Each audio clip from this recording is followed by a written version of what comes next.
everyone. I am Dr. Rupali Pavaskar, practicing dermatologist from Thane. I believe that the success of any clinic depends upon the confidence level and the skill set of its staff, isn't it? Well, the skill set of our transforming artists is for all of you to see when you come to get various procedures done. I personally see to it that they are well trained and I experience their expertise on my face and skin before I hand them over to you. But what about their confidence level? I feel that the confidence level of a person can be boosted by making them present in front of an audience. So here we have today our transforming artist Mrs. Swati Kangde presenting in front of her colleagues and me on a topic which is so dear to her. How is a dermafacial different than a parlor facial? So let's see what she has to say. नमस्कार, मी transform cosmetic सेंटरमधून स्वाती कांगणे. मी आज तुम्हाला डर्माफेशियलबद्दल माहिती सांगणार आहे. डर्माफेशियल म्हणजे parlour फेशियलमधील relaxing फेशियलला डर्माटॉलॉजीची जोड ह्याला डर्माफेशियल असं म्हणतात. डर्माफेशियल आणि पार्लर फेशियल ह्यामध्ये डिफरन्स काय आहे ते मी तुम्हाला आता सांगते. डर्माफेशियलमध्ये मेडिकेटेड बेस्ड प्रोडक्ट वापरतात. पार्लर फेशियलमध्ये कॉस्मेटिक क्रीम्स वापरतात. डर्माफेशियलमध्ये फळांच्या रसांपासून बनवलेले लिक्विड वापरतात, तर पार्लर फेशियलमध्ये ब्लीच क्रीम वापरतात. डर्माफेशियलमध्ये वेगवेगळे मशीन्स, मास्क ह्यामुळे स्किन छान टाईट होते, तर पार्लर फेशियलमध्ये 45 मिनिट्सपर्यंत मसाज केल्यामुळे स्किन टाईटवर काहीही उपयोग होत नाही. डर्माफेशियलमध्ये तुमच्या जर स्किनला काही प्रॉब्लेम असेल, उदाहरणार्थ पिंपलचा प्रॉब्लेम असेल, स्किन टोन डिफरन्स असेल किंवा डार्क स्पॉट असतील, तर त्याच्यावर ट्रीट होतं. पार्लर फेशियलमध्ये स्किन प्रॉब्लेम ट्रीट होत नाही. डर्माफेशियलमध्ये तुमच्या स्किनला जे योग्य आहे, जे उपयोगी आहे ते मॅडम सजेस्ट करतात, त्याच्यामुळे छान ग्लो येतो. पार्लर फेशियलमध्ये असं होत नाही. डर्माफेशियलमध्ये रिलॅक्सिंग फेशियल, ट्रीटमेंट फेशियल असे प्रकार आहेत. रिलॅक्सिंग फेशियलमध्ये छान पेशंटला रिलॅक्स वाटेल असं फेशियल असतं. ट्रीटमेंट फेशियलमध्ये जर स्किनवर काही प्रॉब्लेम असेल तर तो प्रॉब्लेमही ट्रीट होतो आणि फेशियलचाही इफेक्ट मिळतो. त्याच्यासाठी ट्रीटमेंट फेशियल आहेत आमचे. रिलॅक्सिंग फेशियलमध्ये derma facial, E facial, natural peel facial, medi facial, hydra facial आणि ऑक्सिपॉड फेशियल. ट्रीटमेंट फेशियलमध्ये RF electroporation, photo facial, carbon facial, laser toning facial, snail medi facial आणि डर्माफेशियल प्लस RF फेशियल. आणि upcoming फेशियल्समध्ये pink peel facial, pumpkin facial आणि medi facial. आपल्या derma cosmetic सेंटरमध्ये आम्ही नवनवीन फेशियल्स आणण्याचा सतत प्रयत्न करत असतो. जसं की pink peel facial, pumpkin facial आणि स्नेल मेडिफेशियल.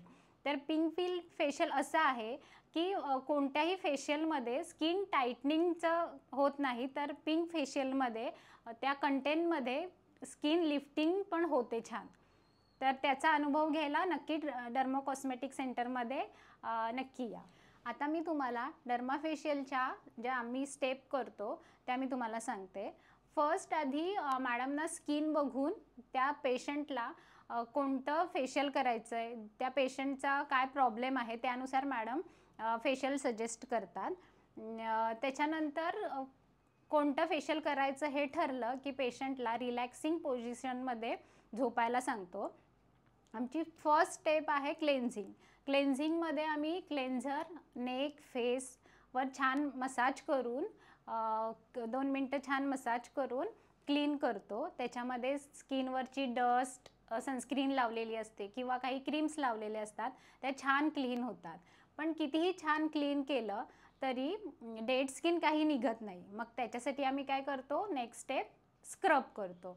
जर खूपच डेड स्किन असेल तर स्क्रब सोबत स्किन पॉलिशिंगही करतो आम्ही. स्क्रब झाल्याच्या नंतर आम्ही पील लावतो. पेशंटच्या करंट प्रॉब्लेमनुसार कोणतं पील लावायचं हे मॅडम सजेस्ट करतात. तर पिंपलचा प्रॉब्लेम असेल तर सॅलिसिलिक पील, पिगमेंटेशन असेल किंवा डार्क स्पॉट असेल तर मॅन्डेलिक लावतो. सेन्सिटिव्ह स्किन असेल तर आमच्याकडे सेन्सिटिव्ह पिल्स पण आहेत. ते सगळे जेल बेस असतात आणि माइल्ड असतात. ते माइल्ड असूनही इफेक्टिव्ह असतात, कारण फेशियलमध्ये आम्ही पेशंटच्या फेसला काही नुकसान होणार नाही ह्याची खूप छान काळजी घेतो.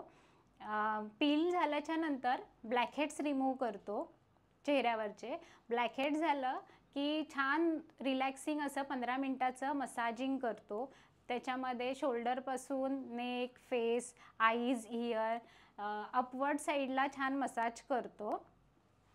मसाज झाल्याच्या नंतर थंडगार असा मास्क लावतो. मास्क लावताना कधी कधी पेशंट शांत रिलॅक्सिंग झोपूनही जातात.